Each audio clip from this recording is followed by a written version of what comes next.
नमस्कार दोस्तों, नमः शिवाय। जीवन ज्योति चैनल में आप सभी का हार्दिक स्वागत करती हूँ। दोस्तों, यदि आप मेरे चैनल पे नए हैं तो निवेदन है कि चैनल को जरूर सब्सक्राइब कर लीजिएगा। मेरा वीडियो यदि पसंद आता है तो लाइक और शेयर भी कीजिएगा।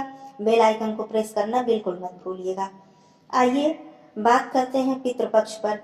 दोस्तों, कौन नहीं चाहता है कि हमारे घर में सुख हो, शांति हो और हर प्रकार से खुशहाली बनी रहे, हमारे बच्चे सही राह पर हों, उन्नति करें और उनका भविष्य उज्जवल हो। हर कोई यह चाहता है, लेकिन ऐसा हो नहीं पाता है। कभी कभी हम देखते हैं बहुत से घरों में अशांति, कलह, क्लेश, झगड़े और बच्चों को देखा जाता है कि वो भटक जाते हैं, गलत राह पर चले जाते हैं। कहने का अर्थ है कि किसी न किसी प्रकार की परेशानी घर में बनी रहती है, चाहे आर्थिक हो या मानसिक हो या शारीरिक हो, किसी भी प्रकार की हो, लेकिन हम परेशान रहते हैं। तो आइए पितृपक्ष में ऐसा क्या उपाय करें, ऐसी कौन सी गलतियां न करें कि हमसे हमारे घर में शांति और खुशहाली बनी रहे। यदि आप भी ऐसी गलतियां करते हैं तो सावधान हो जाइए और अपनी गलतियों को आज से ही त्याग दीजिए और बदल दीजिए। यदि आप पितृपक्ष के नियमों को नहीं मानते हैं या इसे अंधविश्वास मानते हैं या इसे गंभीरता से नहीं निभाते हैं, तो आप यह समझ लीजिए कि किसी न किसी प्रकार से आपके घर में पितृदोष जरूर रहेगा और आप किसी न किसी प्रकार से परेशान रहेंगे। वो परेशानी चाहे कोई भी हो, लाख उपाय कर लीजिए लेकिन वो परेशानी दूर नहीं होगी। यदि आप सबसे पहली गलती, यदि आप पितृपक्ष में श्रद्धा के साथ तर्पण, पिंडदान और श्राद्ध नहीं करते हैं अपने पूर्वजों का, और यदि करते भी हैं तो उसके नियम को नहीं निभाते हैं, तो यह जान लीजिए कि यह सबसे बड़ी परेशानी का कारण है। तो आज ही से यह बात अवश्य ही जान लीजिए कि पितृपक्ष में अपने पूर्वजों के प्रति बिल्कुल श्रद्धा भाव से, प्रेम से, समर्पण के साथ आप सारे कर्म करें, क्योंकि हमारे माता पिता हमारे लिए क्या नहीं करते हैं। दोस्तों को तो क्या हमारा फर्ज नहीं बनता है कि उनके जीते जी भी हम उनकी सेवा करें, आदर करें और उनके न रहने के बाद भी हम उनके प्रति अपनी श्रद्धा व्यक्त करें, उनका आशीर्वाद हमेशा प्राप्त करें। यह हमारा फर्ज बनता है, तो इसे कभी भी हल्के में मत लें। दूसरी गलती, पितृपक्ष आरंभ होते ही 15 दिनों तक, वैसे तो यह कार्य हमेशा करना चाहिए, लेकिन मैं विशेष रूप से बता रही हूँ कि पितृपक्ष में आप किसी भी पशु को, खास करके गौ माता हो, कुत्ता हो, चींटी हो, कौवा हो, इन सबों को भोजन दीजिए, इनकी सेवा कीजिए। किसी भी प्रकार से इन्हें दुख मत पहुंचाइए, प्रताड़ित मत कीजिएगा। यह बात आप अवश्य ध्यान में रखिएगा। यह दरवाजे पे कोई भी आपके भिखारी आया, कोई गरीब हो, कोई आपसे कुछ सहयोग मांग रहा हो, तो इन पितृपक्ष के दौरान कभी भी भूल कर भी उन्हें खाली हाथ मत लौटाइएगा और किसी भी प्रकार का कष्ट मत होने दीजिएगा। यह बात ध्यान रखिए। किसी भी प्रकार का पितृदोष आपके घर में नहीं होगा यदि आप पितृपक्ष में यह सब गलतियां नहीं करेंगे और नियम को ध्यान से, खास करके बहुत ही गंभीरता से निभाएंगे। दूसरी बात, पितृपक्ष में यदि अपने पूर्वजों का श्राद्ध करते हैं, तर्पण और पिंडदान करते हैं, तो आप लंबी यात्रा न करें। कहने का मतलब है कि आप अपने घर को छोड़कर कहीं दूर मत जाएं, बहुत दूर मत जाएं कि दूसरे दिन आप वहां पहुंच ना पाएं। क्योंकि तर्पण जहां से किया जाता है, अपने घर में जहां से शुरू किया जाता है, वहीं श्राद्ध किया जाता है और वहीं प्रतिदिन तर्पण किया जाता है।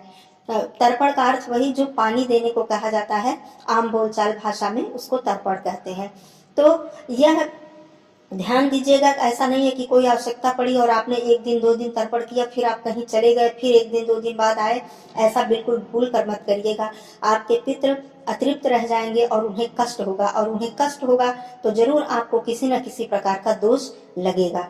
तो यह ध्यान रखिएगा। ऐसी यात्रा जरूर कर सकते हैं कि आप शाम तक, रात तक अपने घर वापस आ जाएं। दूसरी बात, पितृपक्ष में दाढ़ी मत बनवाइए, बाल मत कटवाइए, नाखून मत काटिए। ये महिला के लिए भी है कि अपने बालों को न धोएं, नाखून न काटे, श्रृंगार न करें। महिला और पुरुष दोनों के लिए यह नियम लागू होता है।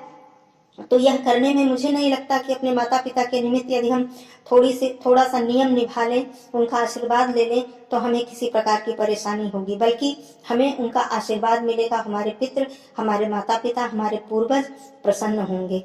दूसरी बात, 15 दिनों तक सात्विक भोजन करें, जहां तक हो सके लहसुन प्याज का प्रयोग न करें। यदि आपका नहीं चल पाता है तो खास करके जिस दिन श्राद्ध करना है, ब्राह्मण भोज कराना है, उस दिन तो बिल्कुल ही लहसुन प्याज का प्रयोग भोजन में न करें, सात्विक भोजन बनाएं और बहुत ही श्रद्धा प्रेम से ब्राह्मण को भोजन कराएं। तो यह भी नियम जरूर पितृपक्ष में आप लोग निभाएं, इसको भी अंधविश्वास न माने।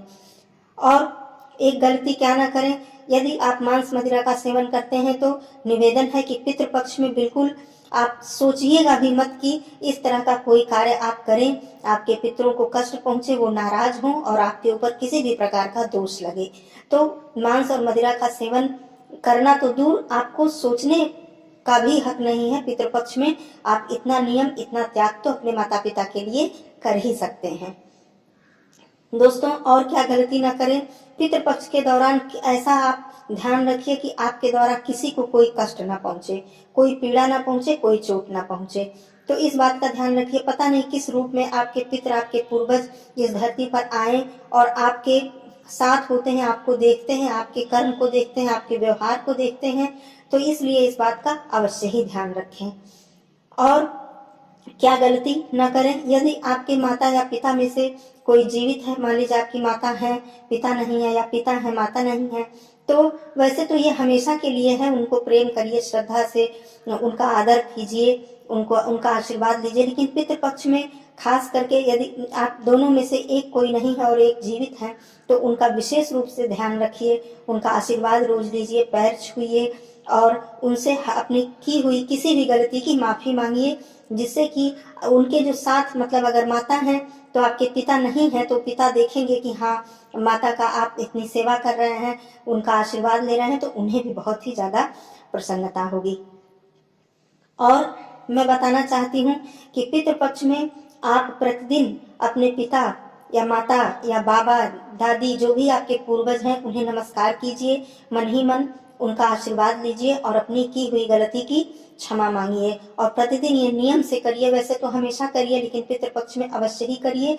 और प्रतिदिन उनसे यह कहिए कि यदि मुझसे जाने अनजाने में किसी भी प्रकार की कोई गलती हो गई हो, मेरे द्वारा आप लोगों को कोई कष्ट पहुंचा हो, तो मुझे क्षमा कीजिएगा और मुझे और मेरे परिवार, मेरे बच्चों को आशीर्वाद दीजिएगा।